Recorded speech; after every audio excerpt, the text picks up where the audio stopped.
filming. Ravish is obviously continuing to do what he has to do, but he's now on YouTube. And NDTV, my lawyers have said that I'm allowed to say this. NDTV has now been acquired by one of India's biggest billionaires, with close proximity to powerful people. Uh, uh, I mean, in the story is symptomatic of what's happening across the world, what's happening in India for sure. That newsrooms after newsrooms are currently going through a very difficult time, wherein, something that when I started making the films, one of the things that I would hear about continuously from my friends in India and across the world is that they don't watch the news anymore, because it makes them very, very anxious. And I found that to be very concerning because, the morning newspaper and the evening TV news, they are the sort of two ends to which we tie our information ecosphere. And when you let go of them, then I feel like you are basically giving up on participating in the news ecosphere, in the information ecosphere. So that's one of the reasons I decided to make the film, to try and at least bring some sensitivity back to the conversation. And increasingly, the news business is going through a very hard time right now. So I'm hoping that this film will somehow bring us back to the table of conversation into thinking about how is it that we can build a better news. And I was recently I was reading this article where it says, why does TikTok is one of the social media networks that has less of disinformation. And I was very surprised to hear, there were lots of reasons. One reason was that it's because TikTok is banned in India. And because India is, only you. But India is also, because newsrooms and democracy is dying a slow death, there's also this big hub of disinformation, which is an industry in India. Yeah. I mean, it's taken on epic proportions. Even right now, with the war, a lot of the disinformation is originating in India. Yes, and there are a number of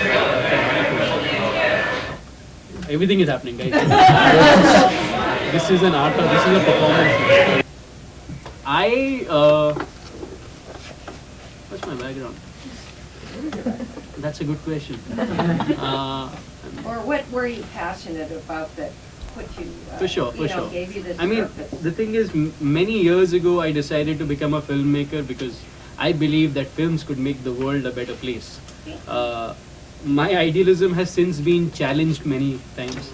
It's now matured, as you can see within the film. But essentially, I think, we're all trying to... I'm interested in telling stories that somehow help us figure out better systems, larger systemic solutions. You've just seen a film about Ravish and NDTV, and very often, the conversation always gets centered around one person, one organization. But something that I insist on time and again is that we have to try and understand that for as long as we believe that one person, one organization, one government, one political party is the solution to our problems, sooner than later they'll disappoint us. So it's very important to have systems in place. For example, here you have a lot of problems, just like India. But something that I appreciate is that at the end of the day, Fox had to pay $800 million. Yes. Right? So that's a systemic thing in place. We are missing that in India right now. The scale at which disinformation is spreading. And that's just one part of the problems. There are many sort of problems that exist. Increasingly, I believe that we're living in a world of complex problem. Migration, complex problem.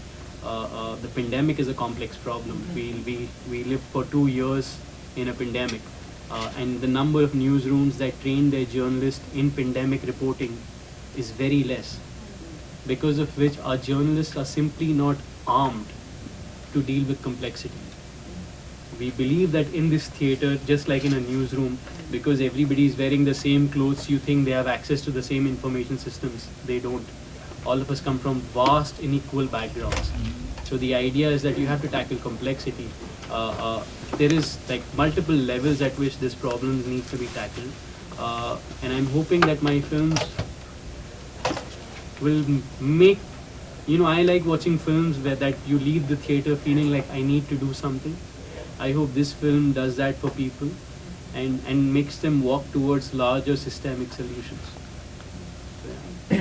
Yeah, and it's, it's not the impact you think it is, but my family watched this film, and the small thing that my parents do now is they fact check WhatsApp messages before forwarding them. That's the biggest award. I don't think it gets better. Yeah, so I think we think of impact in such big terms, but in India it literally just comes down to, am I forwarding something that's a lie? Wow. Yeah. And just taking a second of your time to Google that, I think. That means a lot. Yeah. Has the film shown in India and been reacted to? So I've had a lot of international success with it, but in India, usually what happens is that after international success, like the film premiered last year in Toronto, it won at Toronto. We were here in July. John Oliver did our opening night. We released in the UK. We ran here for a month. We are here on POV. So usually after this kind of success, you have the floodgates open for you in India. They haven't for me, right? So it's been very hard, but I have managed to find partners and slowly sort of do my own screenings, which is also very hard. People are very hesitant.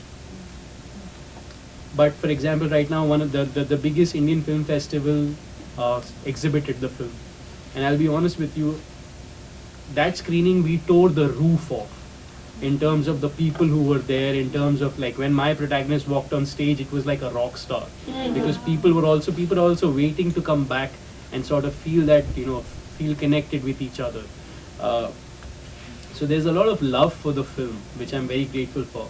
Something that happened which is not in my control was in September the film was broadcast on PBS here, and it was immediately pirated and put online.